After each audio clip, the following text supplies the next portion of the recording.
Napagalitan mo na ba ang pusa mo dahil sa nabasag na vase o sa mga gasgas sa sofa? Tapos, pagkalipas ng isang oras, lalapit siya, uupo sa tabi mo, at magsisimulang kiskisin ang sarili niya sa binti mo. Malamang, inakala mo na nagpapalambing lang siya o nanghihingi ng pagkain. Pero, paano kung sabihin ko sa iyo na iyon ay isang komplikado at seryosong paraan ng paghingi ng paumanhin? Na sa sandaling iyon, ang alaga mo ay desperadong nagsisikap na magsabi ng sorry sa sarili niyang wika, ang wika ng pusa? Ngayon, aalamin natin ang sikretong wika ng paghingi ng tawad ng mga pusa. Ibabahagi ko sa inyo ang 20 kwento na kakagulat na paraan kung paano sinusubukan ng inyong balahibong kaibigan na ibalik ang kapayapaan. At maniwala ka, pagkatapos ng video na ito, hinding-hindi mo natitingnan ng pusa mo sa parehong paraan. Handa ka na bang malaman kung ano talaga ang tumatakbo sa isip ng mahal mong alaga? Kung gayon, simulan na natin. Bago tayo tumungo sa mga partikular na senyales, linawin muna natin ang isang mahalagang bagay. Nakakaramdam ba ang mga pusa ng guilt o pagkakasala tulad ng tao? Ayon sa siyensya, malamang ay hindi. Ang guilt ng tao ay isang komplikadong emosyon na konektado sa moralidad at pag-unawa sa tama at mali. Pero sa mga pusa, medyo iba ang takbo ng lahat. Ang sinusubukan nilang sabihin ay hindi ako ang may kasalanan, kundi magkaibigan ulit tayo. Napakahalaga sa akin ang pagiging malapit sa iyo. Ang pag-unawa sa pagkakaibang ito ang susi sa pag-decode ng lahat ng kilos nila na siyang pag-uusapan natin ngayon. Simulan natin sa una at marahil pinakasikat pero madalas hindi maintindihan ng tama, ang slow blink o mabagal na pagpikit.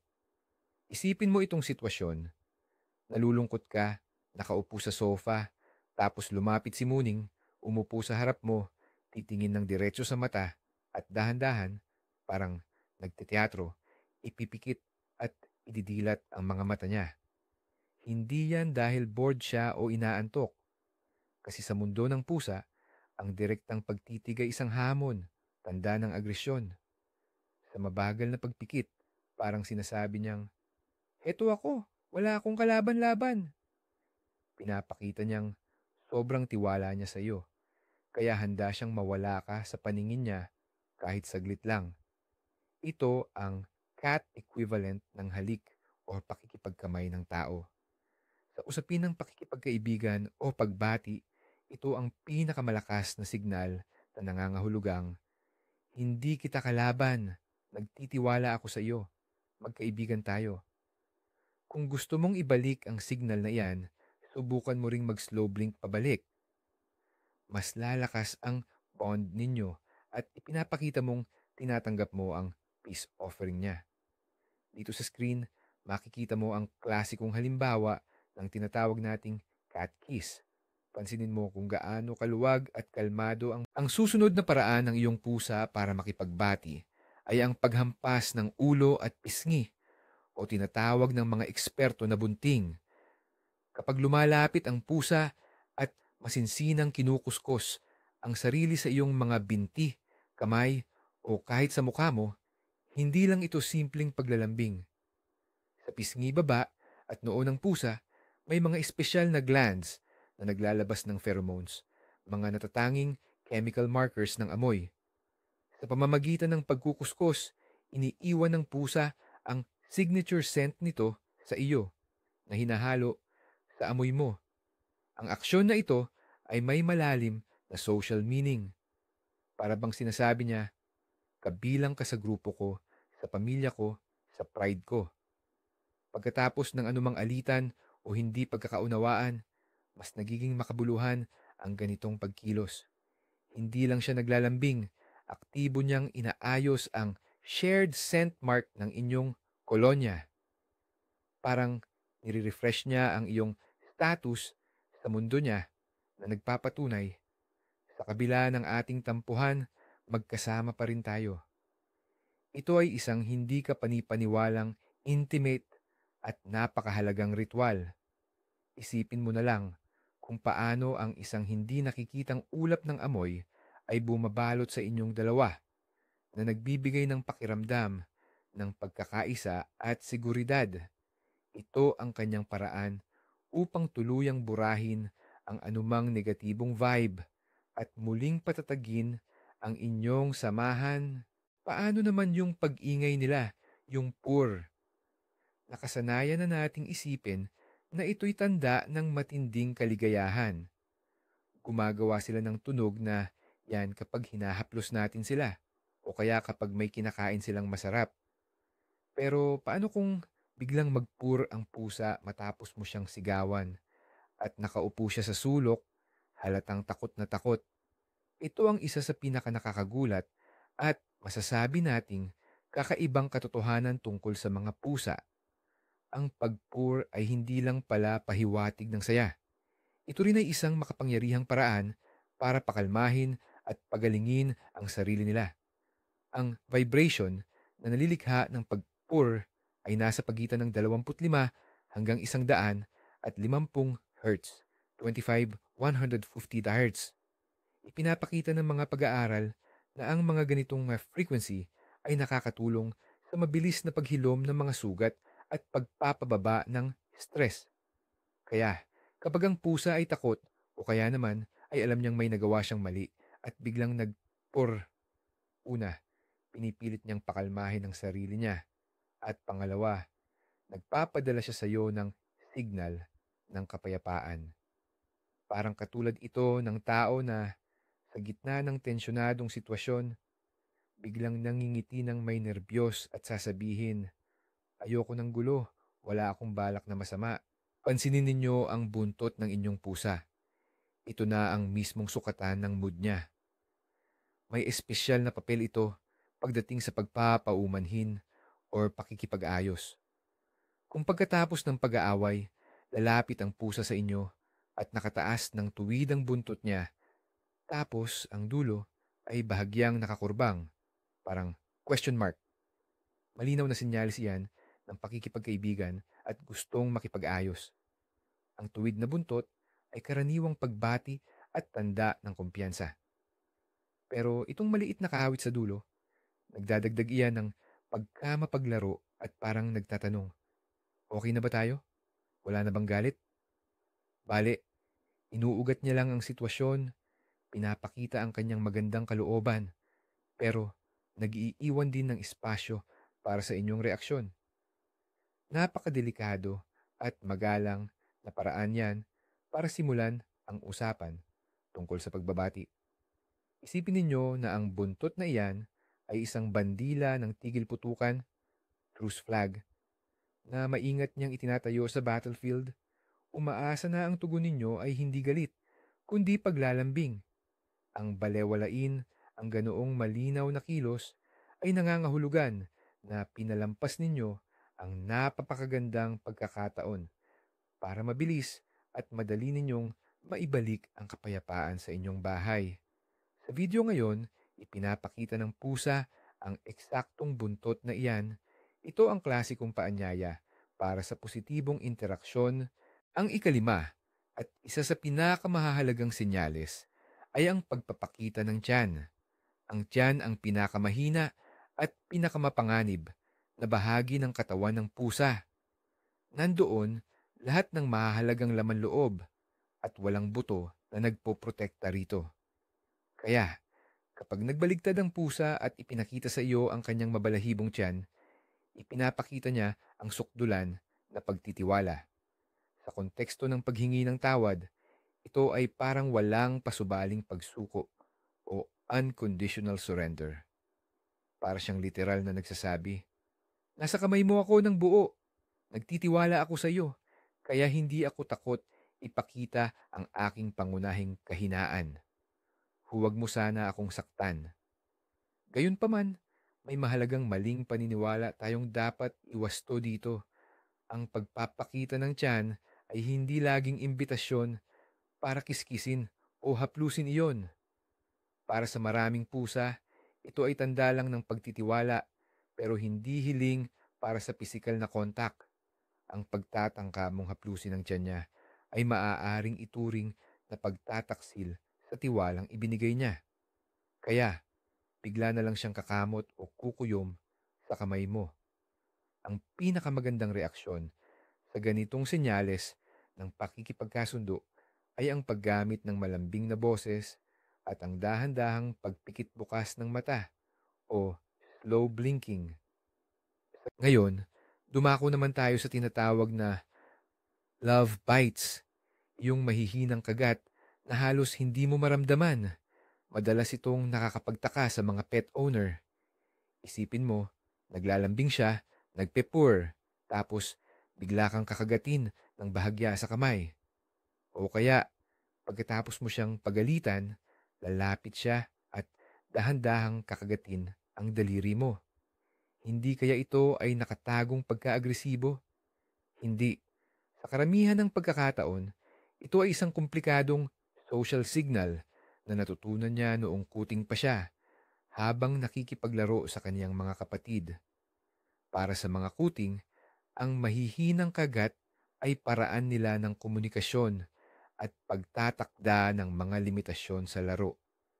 Kapag ginagawa ito sa iyo ng iyong pusa, lalo na sa panahon ng pagbabati, posibleng may ilang ibig sabihin ito. Una, ito ay labis na pagpapakita ng damdamin. Parang sinasabi niyang, sobrang mahal kita. Parang gusto kitang lamutakin sa pagmamahal. Pangalawa, maaari rin itong paraan para makuha ang atensyon mo at ilipat ang focus mula sa negatibong sitwasyon patungo sa laro o sa mas positibong bagay. Ang mahalaga ay makilatis mo ang pagkakaiba ng ganitong mahina at kontroladong kagat kumpara sa tunay na agresibong pag-atake. Ang love bite ay halos hindi nagiiwan ng marka. Ang pagdila ng pusa sa kaniyang amo ay isa sa mga pinakamabisang paraan nila ng pakikipagbati. Sa ligaw, madalas na nagdidilaan ang mga pusa. Ang prosesong ito, na tinatawag na allo-grooming, ay mahalaga hindi lang sa kalinisan, kundi pati na rin sa pagpapatibay ng sosyal na koneksyon sa loob ng kanilang komunidad. Kapag ang pusa mo, pagkatapos ng pagtatalo, ay matiyagang dinidilaan ang iyong kamay o buhok gamit ang kaniyang magaslaw na dila, ibig sabihin, isinasama ka niya sa napakahalagang ritual na ito. Para kang inaalagaan niya, tulad ng pag-aalaga sa kanya ng kaniyang inang pusa o kung paano niya aalagaan ang kaniyang sariling lahi. Ang aksyon na ito ay nababalutan ng tiwala at matinding pagmamahal. Hindi ka lang niya nililinis, nagpapalitan din kayo ng amoy. Pinapawi niya ang kaniyang takot, pinapawi niya ang iyo, at ibinabalik niya ang pagkakaisa na nasira dahil sa inyong hidwaan. Isipin mo na lang, para sa kanya, ito ay parang pagyakap sa kaibigang umiiyak o pagtapik sa balikat. Ito ay malalim na likas na pag-uugali na mas malakas pa sa anumang salita. Sinasabi niya, kasamahan kita, inaalagaan kita, kalimutan na natin ang away. Kaya, kahit patila napakagaslaw ng kanyang dila, subukan mong tiisin iyon sandali.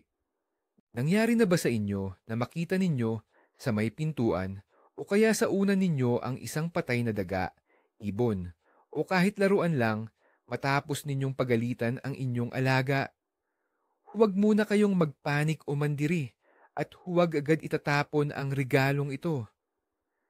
Maaaring ito na ang pinakamataas na paraan ng paghingi ng tawad at pagpapakita ng pag-aalaga ng isang pusa. Sa mundo ng mga pusa, ang pagdadala ng biktima ay nangangahulugang pagbabahagi ng pinakamahalaga nilang pinagkukunang yaman. Ang mga pusa ay likas na mga ngaso at ang matagumpay na pangangaso ay susi sa kanilang pananatili.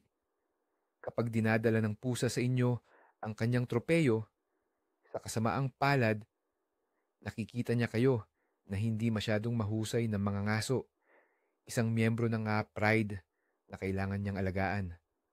Sa konteksto ng pagbati, ito ay nangangahulugang Nakikita kong malungkot ka at siguro mahina. Eto, inalagaan kita. Dinalhan kita ng pagkain. Gusto kong maging malakas at masaya ka. Isa itong kilos ng pambihirang pagiging mapagbigay at isang paraan ng pagbabayad sa nagawa niyang kasalanan sa pinakakonstruktibong pamamaraan sa pananaw niya.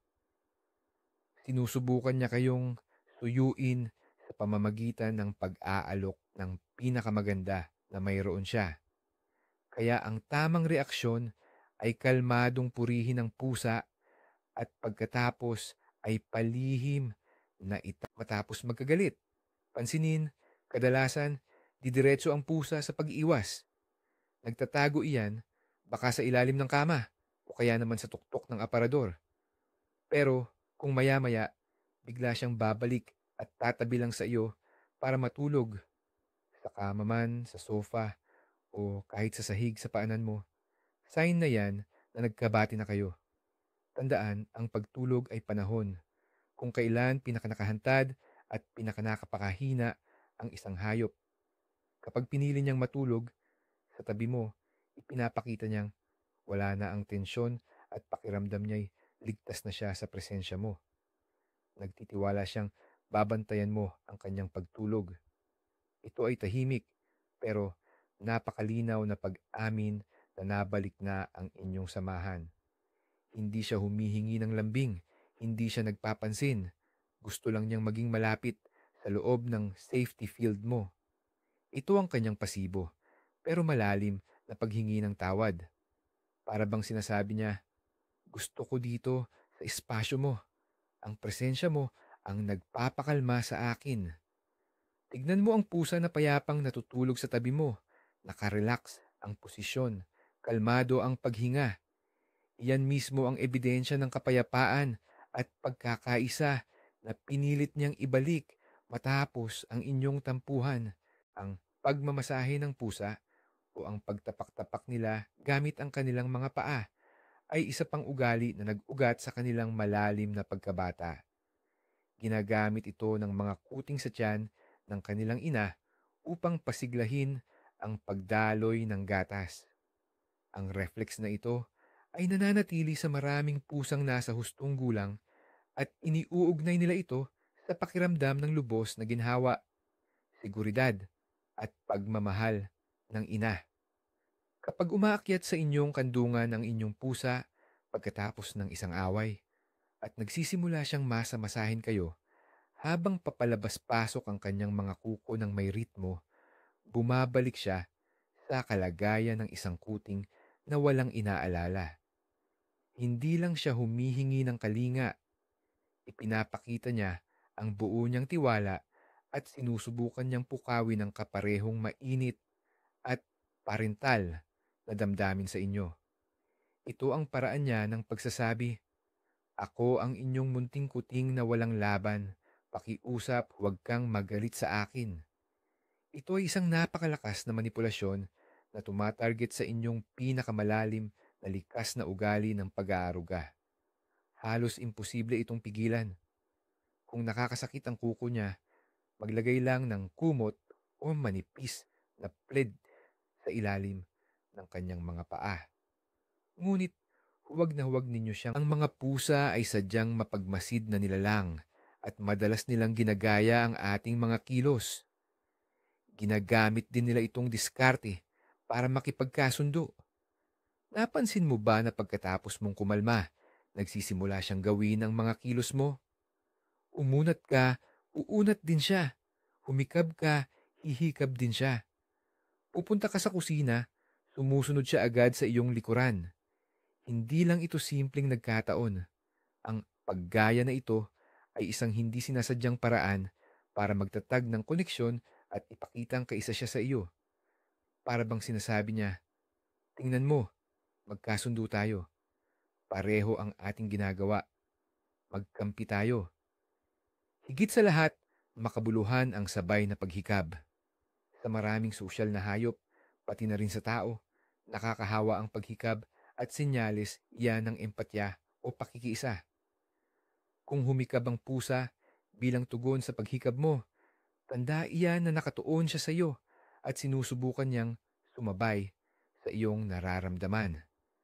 Isa itong simple, ngunit napaka-epektibong paraan upang mabawasan ang stress level at ipakitang wala na ang tensyon. Napalitan na ito ng kapayapaan at pagkakaisa. Subukan mong humikab habang nakatingin sa iyong pusa at tingnan natin kung ano ang magiging reaksyon niya. Ang boses ng pusa ay isang napakahusay na instrumento para makipag-ugnayan sa tao. May isang nakakaintriga na katotohanan. Halos hindi nagmimiyaw ang matatandang pusa para sa isa't isa.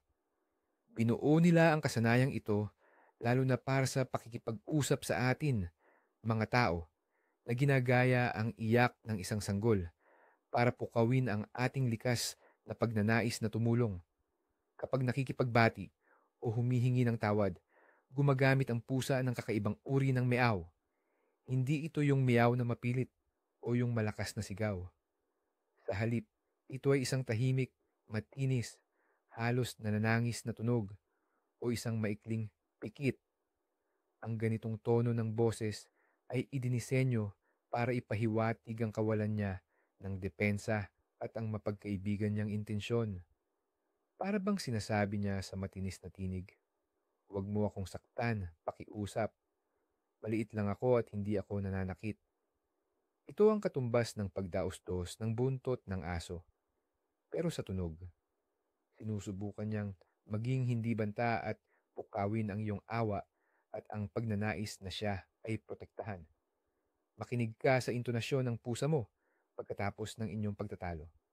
Kapag narinig mo ang mga malumanay at matitinong nota na ito, tandaan mo, iyon ang kanyang pasalitang o halos pasalitang paghingi ng tawad na direkta niya mismo sa iyo ipinaabot.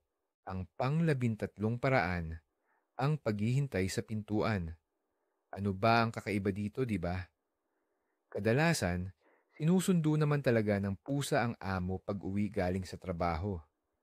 Pero kung nag-away kayo ng pusa mo, umalis ka ng may sama ng loob at pagbalik mo ay naabutan mo siyang nakaupo mismo sa tapat ng pintuan, ibang usapan na yan. May malalim itong kahulugan. Hindi lang siya naghihintay ng pagkain.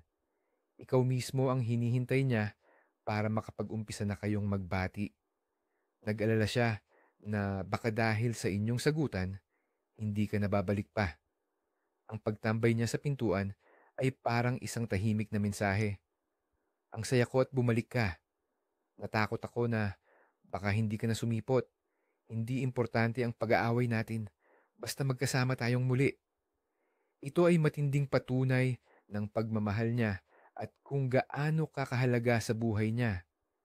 Pwede siyang matulog sa mas komportabling pwesto o gumawa ng iba pa.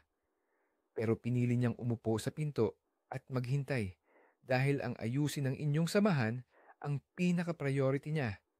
Ito ang paraan niya para ipakitang nagsisisi siya sa nangyari at pinapahalagahan niya ang inyong relasyon higit sa lahat.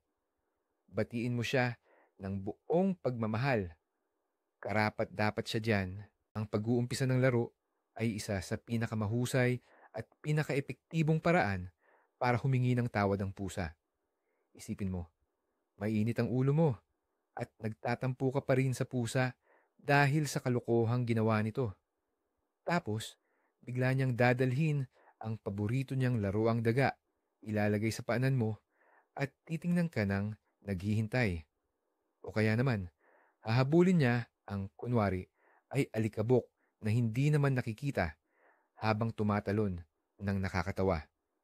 Hindi ibig sabihin nito na nakalimutan niya na ang inyong tampuhan at naglalaro lang siya.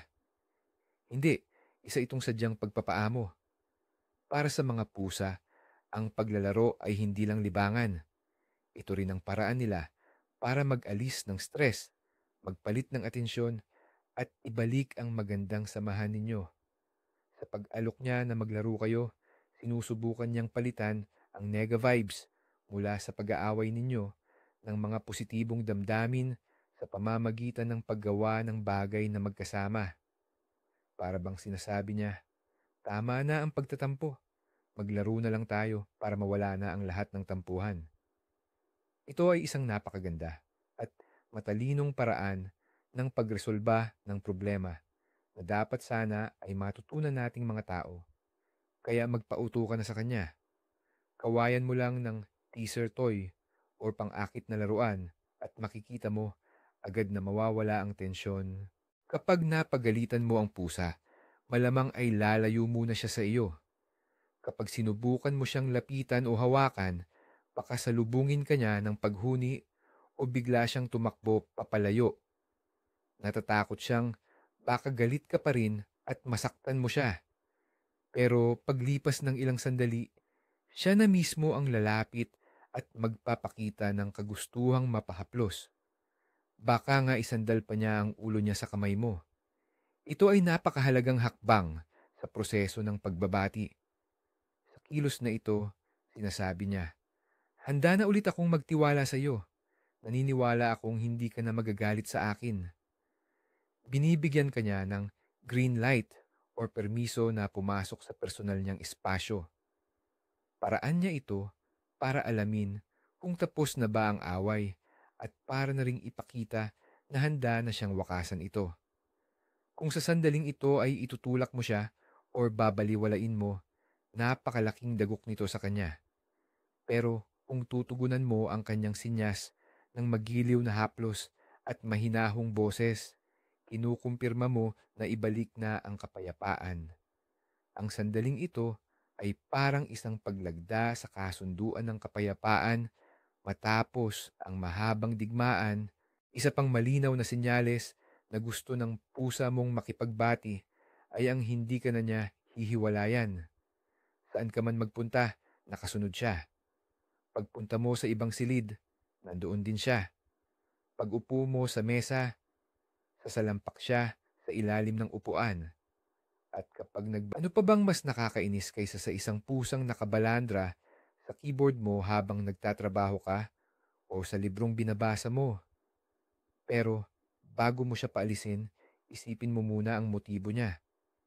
Kapag umuupo ang pusa sa gamit mo, dalawang bagay ang ginagawa niya sabay. Una, nilalapitan niya ang amoy mo para kumalma siya.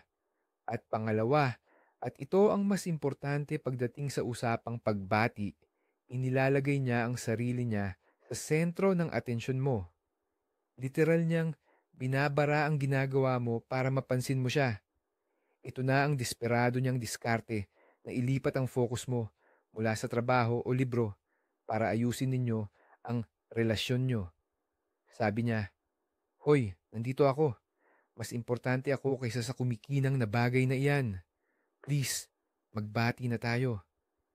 Siguro, hindi ito ang pinaka-tactful na paraan, pero saksakan ng epektibo. Alam niyang hindi mo siya kayang balewalain. Sa halip na magalit ka, subukan mong bigyan siya ng 1 minutong atensyon. Haplusin mo siya. Sabihan mo ng sweet na salita. At dahan-dahan, ilipat mo siya sa lap mo o sa tabi mo. Sa ganitong paraan, makakapag-make peace kayo at makakabalik ka sa ginagawa mo. Ang banayad na pagdampi ng paa ay isang napakalambot at delikadong kilos na madalas gamitin ng mga pusa sa kanilang pakikipag-ugnayan. Kung kayo ay nakaupo, malalim ang iniisip pagkatapos ang pag-unawa sa wika ng katawan ng pusa ay masasabing isang buong agham at ang tainga at bigote nito ang may pangunahing papel sa pagpapahayag ng kanilang damdamin. Kapag ang pusa ay nakararanas ng stress, takot o agresyon, ididikit niya ang kanyang mga tainga sa ulo at ang bigote naman ay matindi at matigas na nakatuon, pasulong o nakakalat. Ito ang posisyon ng pagiging handa sa pakikipaglaban o pagtakas.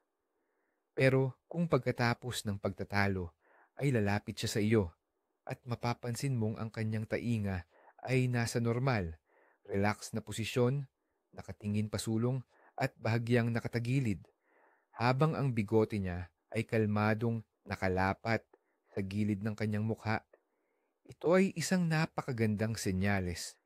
Ipinapakita niya sa iyo ang kanyang ganap na pagiging relax at wala siyang anumang intensyong makipag-away. Para bang tinatanggal niya ang kanyang baluti o depensa at pinapakita niyang hindi siya umaasa na aatakihin mo siya. Ito ay isang biswal na senyales na nagsasabing, kalmado ako, ayokong makipag-away, naparito ako para sa kapayapaan. Pansinin mo ang mga detalyeng ito na tila maliliit lamang. Mas marami itong sasabihin tungkol sa tunay na nararamdaman ng iyong pusa kaysa sa malakas na pagngiyaw. Ang relax na posisyon ay ang paraan niya para magtatag ng tiwala at ng isang kalmadong atmosfera na kinakailangan para sa matagumpay na pagkakasundo. At panghuli, ang pang-20 paraan na sumasaklaw sa marami nating natalakay, ang pagpapanumbalik ng nakasanayang rutina. Ang mga pusa ay nabubuhay sa nakagawian. Mayroon silang sariling sistema at schedule, ang pag-uunat sa umaga, almusal, pagtahan sa sikat ng araw, at ang paglalaro sa gabi. Ang pagkakaroon ng alitan sa amo ay isang seryosong paglabag sa matatag at inaasahang takbo ng kanilang buhay. Nagdadala ito ng kaguluhan sa kanilang mundo. Kaya naman, kapag ang pusa ay lumapit sa iyo pagkatapos magkaaway, sa takdang oras para humingi ng hapunan o nagdala ng laruan sa oras ng inyong laro, hindi lang ito basta pangangailangan. Ito ang paraan niya para ibalik sa normal ang lahat. Parang sinasabi niya, magpanggap tayong walang nangyari. Balik tayo sa normal, masaya, at nakagawian nating buhay. Napakahalaga nito sa akin.